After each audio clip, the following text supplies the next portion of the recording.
You were a senior in high school and you were attending a winter retreat that your brother Brian and your sister Amy were also attending. It was in Gatlinburg, Tennessee. I was attending this retreat. I did not know Brian and I didn't know Amy very well. I went to a breakout session and I noticed this girl. I don't remember if I knew that you were Amy Lane's little sister. What I do remember is that you were staring at me.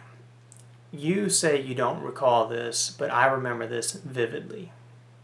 I was hung up on a dream. Well, being comfortable was not meant for me. But when you walked into the room, I knew that all my plans were doomed. You started talking to me. At this time, I had been friends with Amy, and a group of us were going to be attending an engagement party for David Burns. He was a staff member of Campus Outreach. Amy was working at Chick-fil-A and was going to have to work part of that night and wouldn't be able to attend the party on time. And she asked if I could keep her little sister company until she got there. I sat on the couch and I talked to you pretty much the whole night, and I pretty much ignored all my other friends. Not a bad day.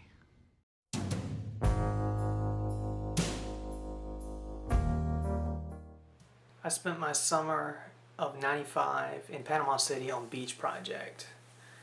During Parents Weekend, I was going with my family to go go-kart riding, and as we pulled into the parking lot, a car pulled up beside us and started shooting us with water guns and kind of ambushed us. It turns out Amy had recognized our car and had her parents pull into the parking lot to ambush us. You were there with a friend, and that's probably the first time I met Doug and Betty Jo, your parents.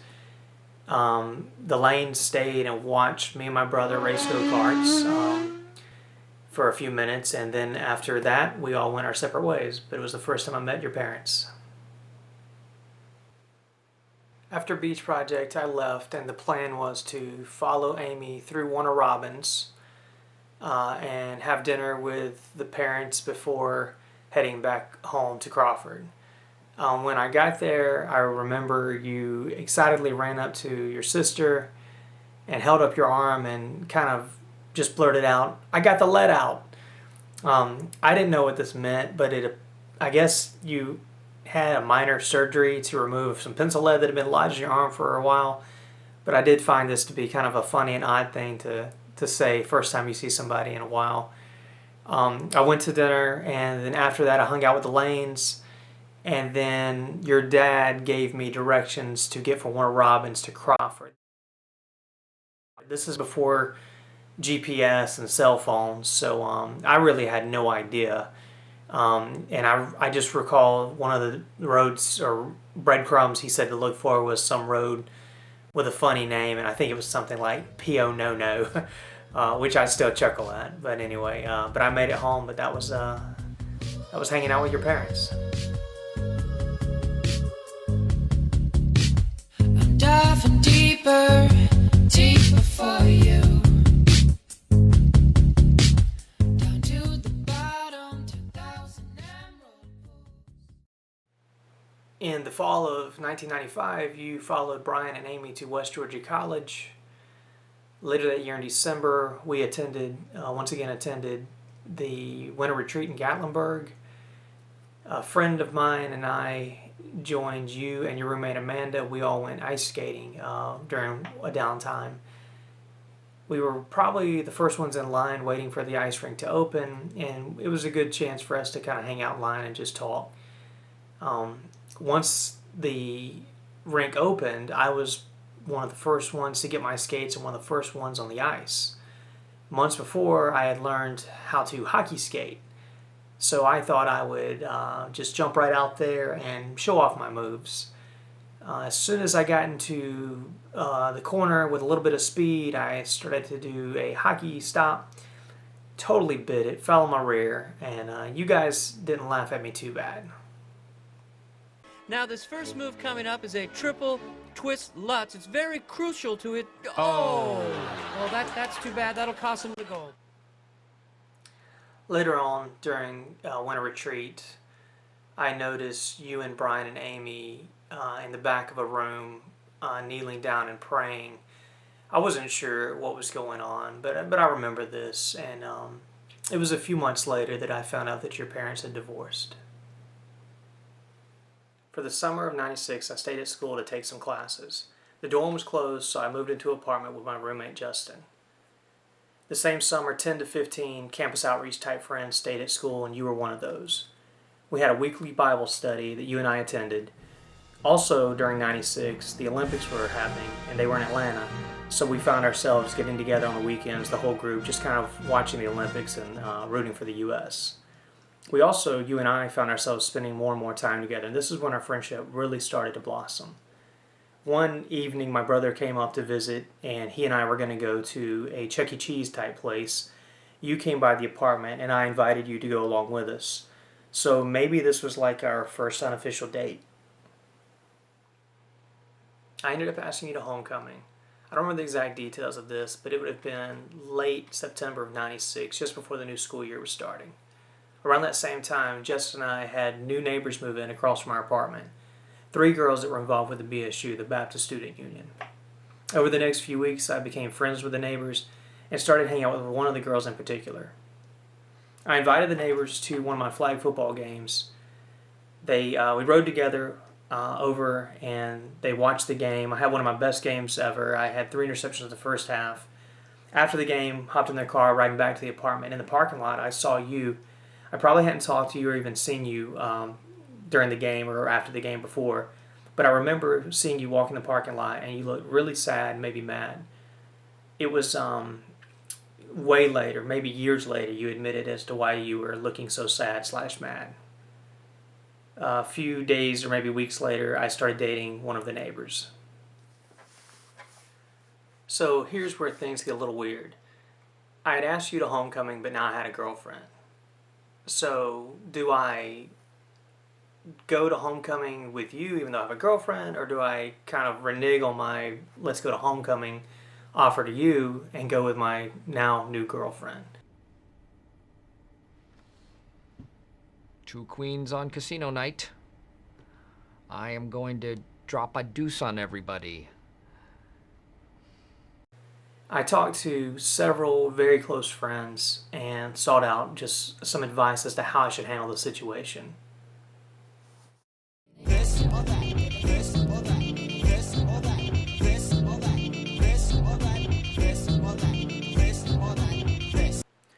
So here's the thing. No matter what people say or how torn over decision they appear, people pretty much do what they want to do. I was going to take you to homecoming.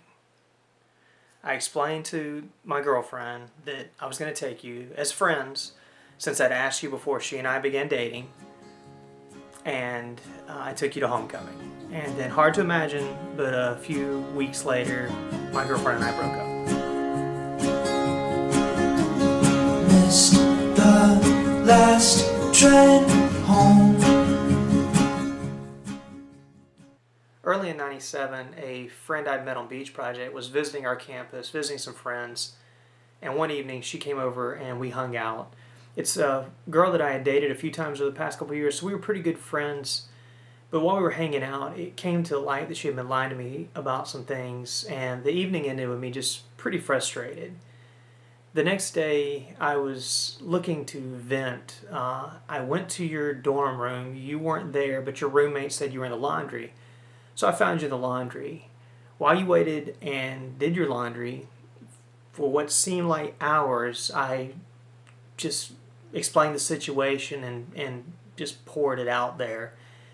And it was probably during this time that I started to realize that you were, let's just say what I was looking for may have been closer than I thought. You listened to me just pour out all this junk, and it definitely meant a lot to me. And it was that, and maybe the fluffy slippers you had on. I'm the first in line. Honey, I'm still free. Take a chance on me. If you need me, let me know. In the spring of '97, we officially began dating. This was college, so I was poor and there were no weekends in Paris. But one date I remember in particular, I wanted to do like a surprise picnic for you. So I went shopping, got everything, put everything in my car. You came over to the apartment. I blindfolded you and drove you to a big lake near campus. Left you blindfolded in the car. I carried everything around the lake to kind of a grassy spot where I could set up the picnic, set all the stuff out. Came back to the car, and then the plan was to lead you around to the picnic and then remove the blindfold, but it was poorly thought out. I remember, I guess it was uneven ground, or maybe it was going to take forever to lead you blindfolded around this lake. So I ended up having to carry you piggyback. But I did get you eventually around to the picnic site, and it was one of our first dates. It was a good time.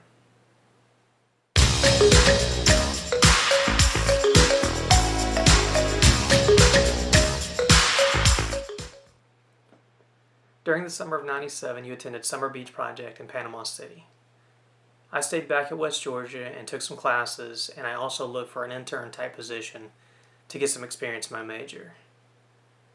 Throughout the summer, we talk on the phone, we write. This was before cell phones, so it was probably a matter of you finding a payphone to contact me. In college, I became a big fan of the band U2. Over the summer, I managed to order a live concert CD via the mail, I guess. The band covered a song called Unchained Melody, which I really knew, I guess, as an Elvis song. I'm not sure he was the original artist, but listening to the CD many, many times throughout the summer, one song started to hit close to home, and some lyrics in particular really started to ring true. And time goes by so slowly, and time can do so much. Are you still mine?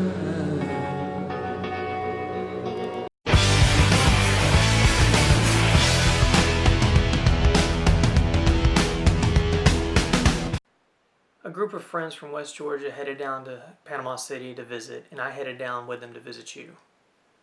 During our time together, something definitely seemed off. Late in the summer of '97, my grandfather passed away. You had met him once in the backyard of my mom's. He played the harmonica for you.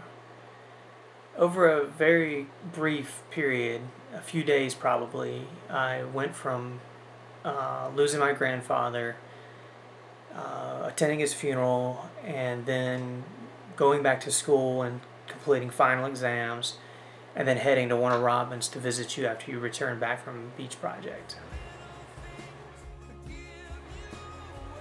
When I got to your mom's, things were pretty awkward from the beginning.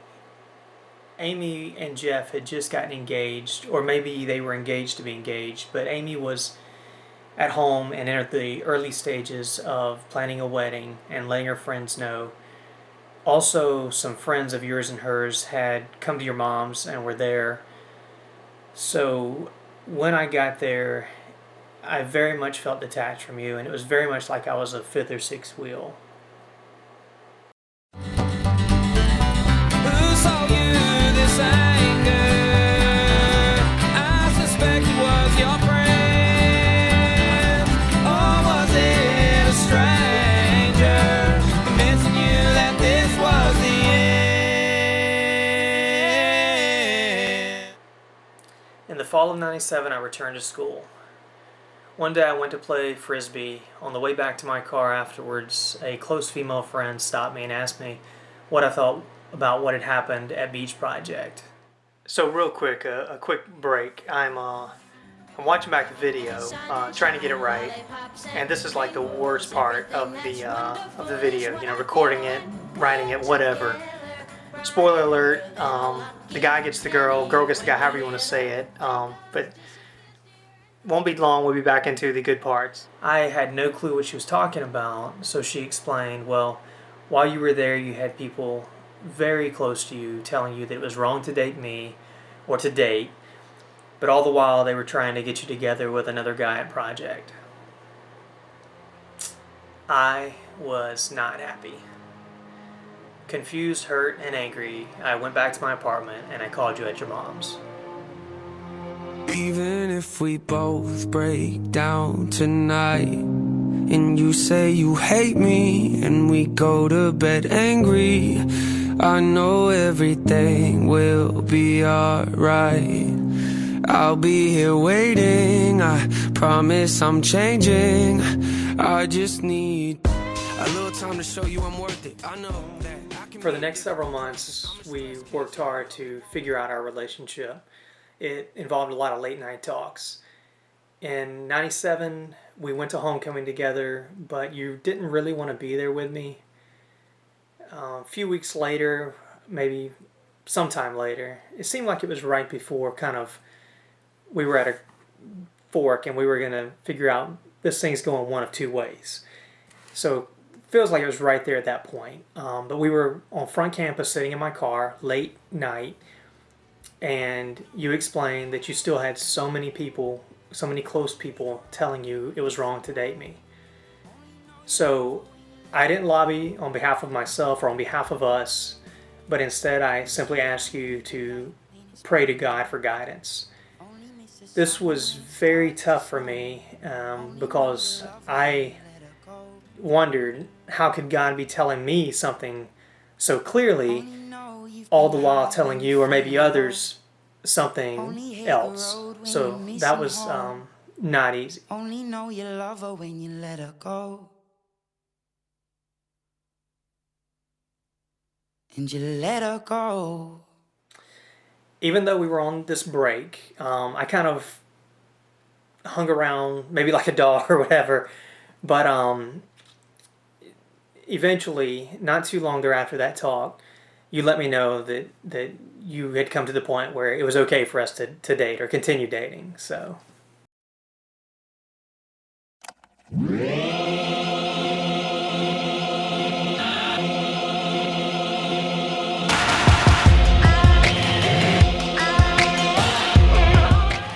So now it's 1998. We're back together.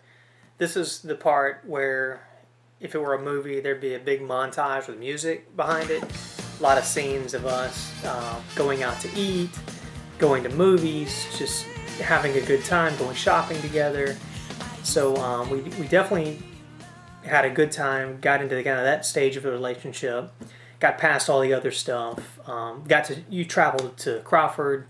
You may have been there before, I don't remember, but you traveled to Crawford and spent time with my mom. My mom probably, based on, no doubt, she liked you better probably than any other girls that I had ever dated. Then went to Warner Robins, spent time with your dad, went to Warner Robins, spent time with your mom. So really got to know the family better. We even, in '98, I traveled with you and your mom. We went out to Bossier City to spend some time with your family on your mom's side, out near Shreveport. That was great. I'd met some of them at Amy's wedding, so it wasn't all new faces, but definitely got to spend quality time with your grandma and granddad and your aunt and uncle, and even some of your cousins. So that was a good time. I remember leaving Shreveport. We headed up to Kansas City to watch your cousin play baseball. I think the Twins were playing the Royals. So somewhere along the way, we ran out of gas on an interstate in Oklahoma. So that was not a good time, but that was an older car. It didn't have the bells and whistles to let you know you're running out of gas. That being said, I ran out of gas again a few years ago in a fairly new car that does have the bells and whistles, so I may have a problem monitoring the gas, but that's neither here nor there. But anyway, montage over, but definitely much better times. So now it's late 1999. We'd known each other for close to 5 years. We'd been dating for several years. At this point, I knew you were the one God had for me. I invited you to go to my mom's in Crawford for the weekend. One morning that weekend, December 11th to be exact, I took you over to my grandparents' land. They had 100 or so wooded acres with a small pond on one end, and we went over there under the ruse that we'd be target practicing. So we hopped in Mom's old pickup truck and we headed over. When we got there, I suggested maybe we spend some time at the pond. We backed down to the pond over the dam and I actually backed the truck up so that the tailgate was kind of hanging out over the water. I let the tailgate down and suggested we just sit on the tailgate, and I kind of pulled a boombox from a hidden location and hit play. I had made a mix CD, so we just sat on the tailgate and stared out over the water. I'm sure you thought it was pretty odd, but we just sat there quietly while the music played. The third song came on. This was a song by U2, All I Want Is You. One of my favorites. While that song played, I prepared to make my move. Near the end of the song, I proposed, and you said yes. And then we headed back to Mom's excitedly to start sharing the news.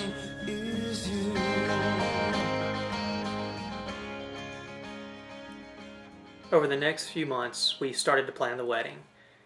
We'd been dating for 3 years, so we decided on a short engagement, 5 months. We basically planned to wed as soon as you finished school. Even though you had accepted Jesus as your Savior before we even began dating, you had never been baptized. You decided you wanted to do this before we were married. On the night of our rehearsal, you were baptized in the same baptismal and by the same pastor, Mark Fight, that I'd been baptized by more than 10 years before. After that, we had the rehearsal, and then we headed back to my mom's with family and friends for the rehearsal dinner. The next day, on May 6, 2000, in the small church in Arnoldville, Georgia, we were married.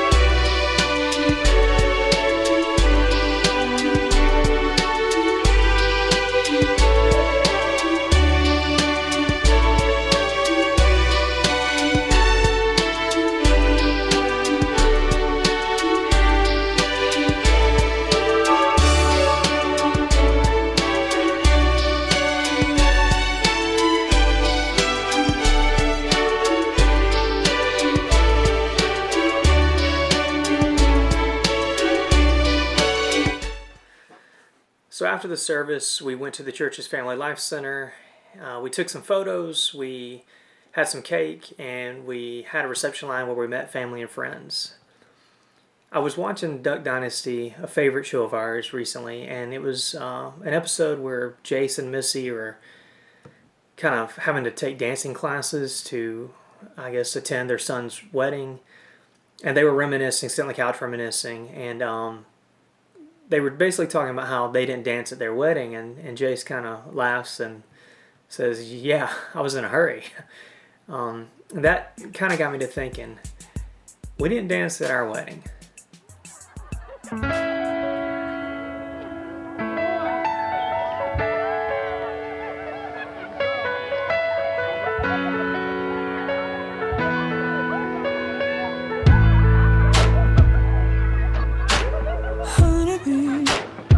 Could you imagine where our lives would lead? That silly ring, it wasn't meant to be. Luckily I saw in me something I couldn't see. Honeybee, I can't imagine how my life would be if all your gravity did not hit me. Oh, don't you see, darling, my honeybee.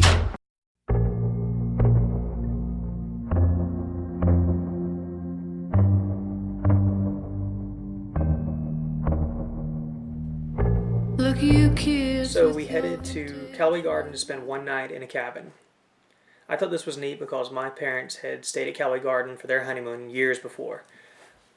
From there, the next morning we got up and we visited the butterfly exhibit, and then we headed to our final honeymoon destination, which was Amelia Island.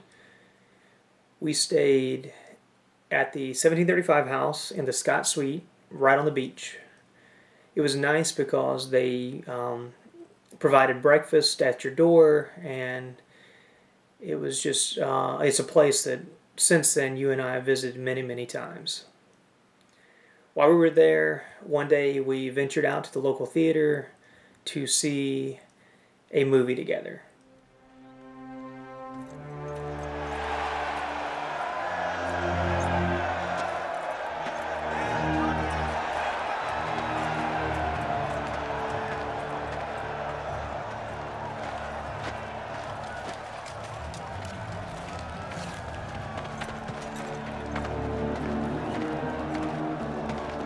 Guys! Guys!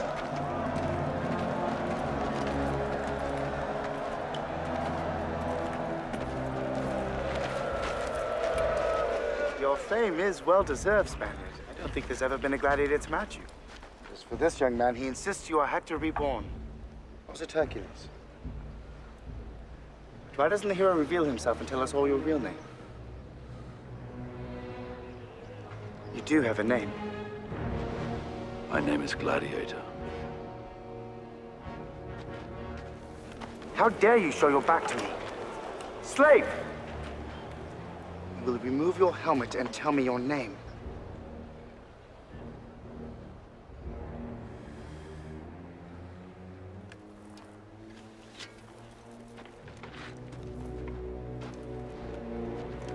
My name is Maximus Decimus Meridius, commander of the armies of the North, general of the Felix Legions, loyal servant to the true emperor, Marcus Aurelius, father to a murdered son, husband to a murdered wife, and I will have my vengeance in this life or the next. We've seen a lot of movies together. A lot more bad movies than good movies, probably. But thank goodness this movie was the one we can claim was our first as husband and wife. You moved into my apartment with me in Alpharetta. We settled into married life. We were on the second floor of a 3-floor apartment complex. And I guess at the time I really disliked our noisy neighbors, but in hindsight I'm thankful for them because they prompted me to find an alternative living situation. In August of 2000, we signed a contract to build a home in Canton. It was finished in early 2001, and we moved in. We knew at some point we wanted to start a family, so we went ahead and built the home with plenty of space with the expectation that we would be starting a family down the road.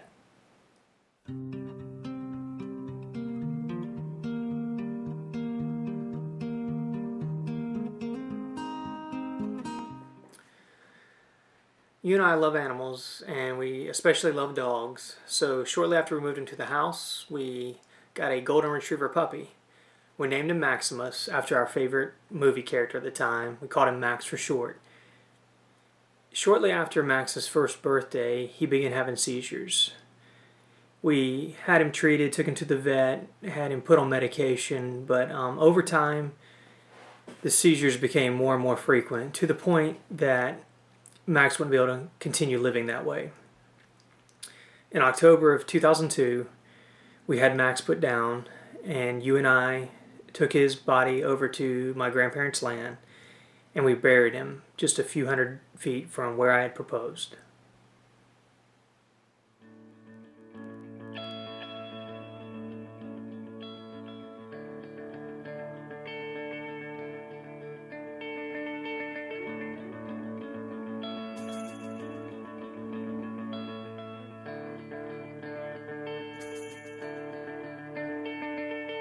If you twist and turn away,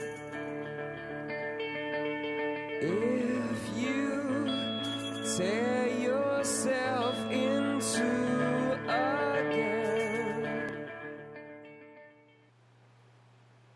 In 2003, I felt like we were ready for another dog. I secretly went after work to a person's house to pick up a puppy and bring him back home and surprise you. When I got to the seller's house, he had quite a litter of puppies in his basement. I had him remove the females because I knew we wanted a boy dog. And that still left 4 or 5 golden retriever puppies writhing around in this little area.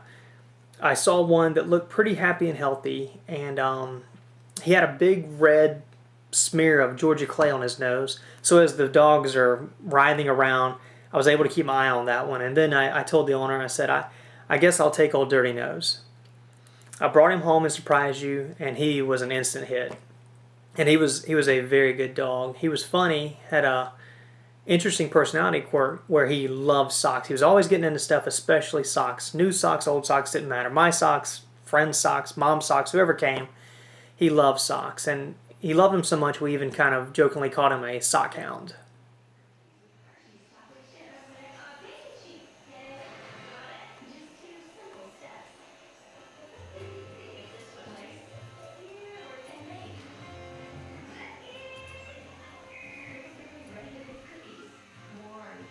What were you doing? What were you doing, Dexter? Were you just laying there?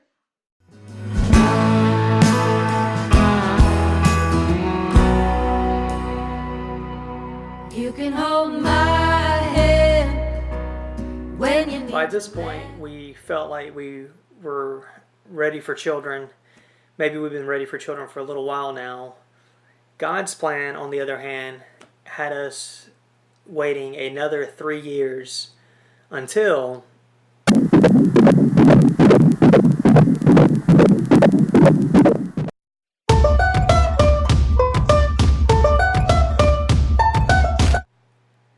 God had blessed us with a little baby boy. On April 6th of 2006, Trey Allen White was born. I was 30 and you were 29.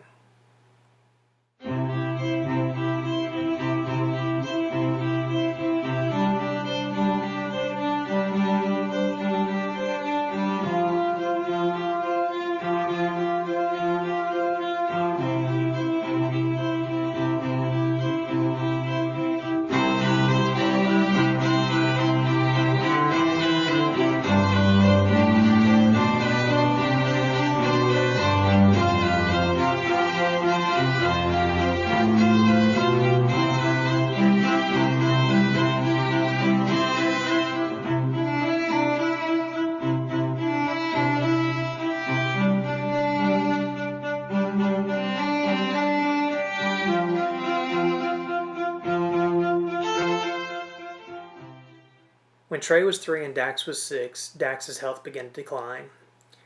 In June of 2009, Dax had to be put down. I took his body to my grandparents' land and buried him near Max. I rubbed some red Georgia clay on his nose and also buried him with 3 pairs of socks. One of yours, mine, and Trey's.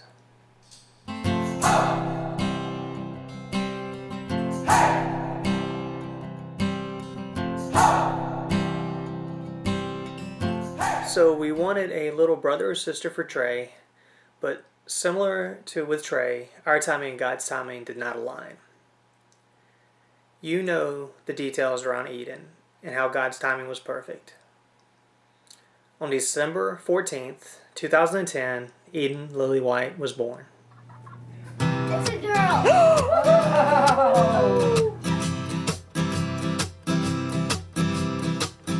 Paint love in a lonely light, monochrome only when I go without.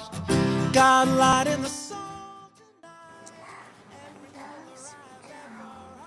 How are you?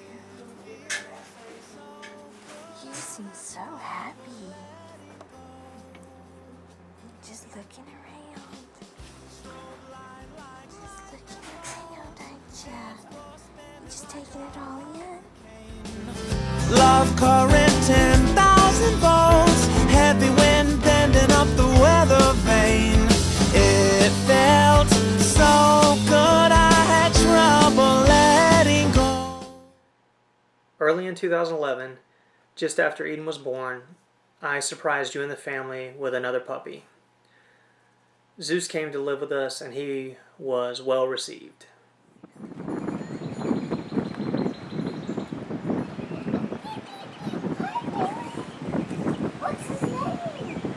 Whose name? This guy's. I don't know. Trey, is that a puppy for us?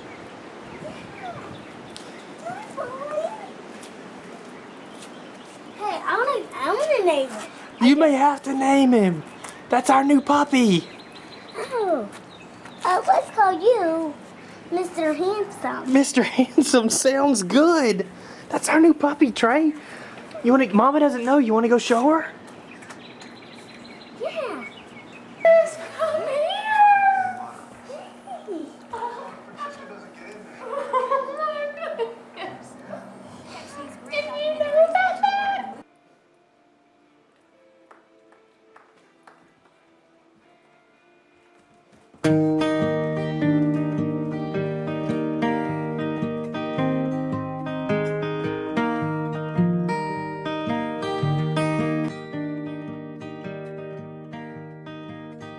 So now we're up to another montage moment. This one would have family get-togethers, reunions, holidays, vacations, sporting events, concerts, a whole lot of things.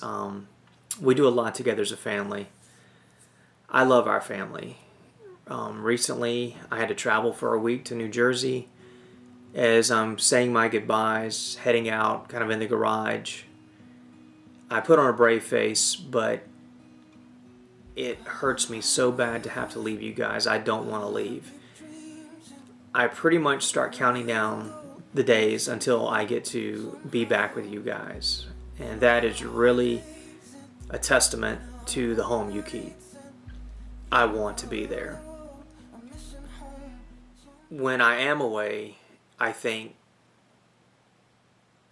what I want is that I want my kids to know I love them, and I want their mother to know the same. Always remember there was nothing worth sharing like the love that let us share our name. Always remember there was nothing worth sharing like the love that let us share our name.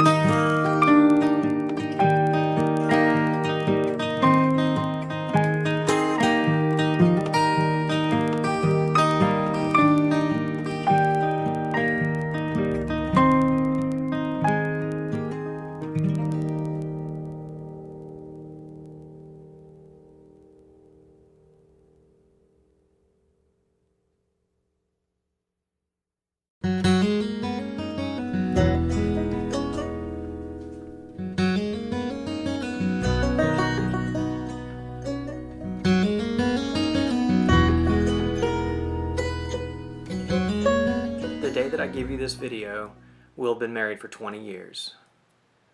You're a mother to our children and a wife to me. I can't imagine where I'd be in life had I not met you, and I don't want to. You are my best friend. It is told, with age our hearts are destined to grow cold. Well, I won't argue that, but this I know, the snow won't fall on me. Recently I came across a letter that you had written and given to me on our wedding day. Here's the envelope. It says, "To my soon-to-be husband." Here's the card. In it you say a lot of things, but one thing you say is, "You are who I want to grow old with." Now I found this recently, but for the past year at least, I've been thinking about the grow old with you concept. So many people say this, but they don't really mean it. The moment signs of aging start to appear, the relationship falters. People gain weight, they get wrinkles, they lose their hair. To me, these are just signs and evidence that we're getting to live out our dream. We're getting to grow old together.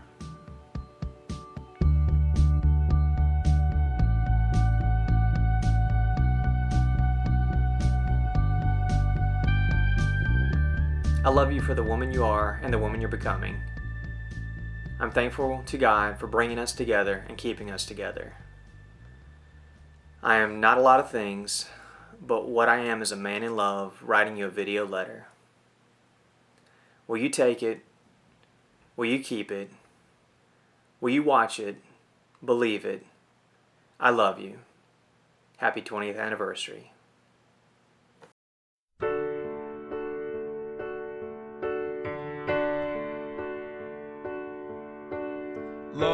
car and write the note.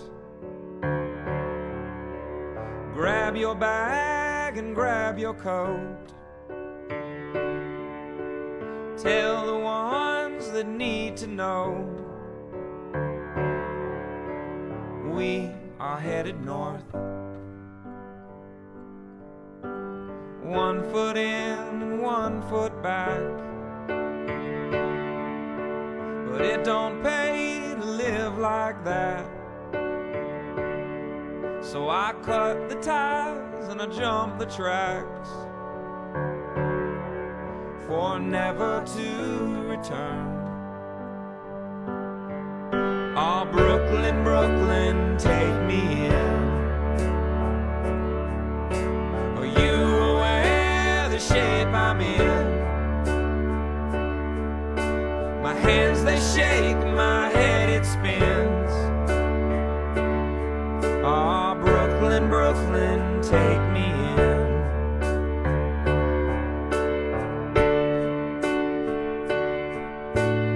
When at first I learned to speak, I used all my words to fight with him and her and you and me. Ah, but it's just a waste of time. Yeah, it's such a waste of time. That woman, she's got eyes that shine like a pair of stolen polished dimes. She asked to dance, I said it's fine. I'll see you in the morning time. Oh, Brooklyn, Brooklyn, take me in. Are you aware of the shape I'm in? My hands, they shake, my head, it spins. Oh, Brooklyn, Brooklyn, take me in.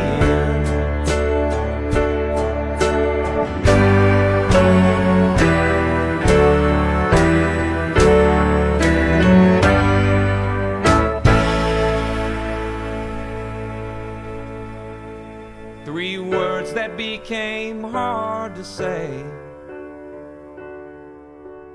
I and love and you. What you were then, I am today. Look at the things I do. Oh, Brooklyn, Brooklyn, take me in. Are you aware of the shape I'm in? My hands, they shake, my head, it spins. Oh, Brooklyn, Brooklyn, take me in. Brooklyn, Brooklyn, take me in. Are you aware of the shape I'm in? My hands, they shake, my head, it spins, spins. Oh, Brooklyn, Brooklyn, take me in. Dumbed down and numbed by time and age. Your dreams that catch the world, the cage. The highway sets the traveler's stage. All exits look the same. 3 words that became hard to say. I and love and you. I and love and you. I and love and you.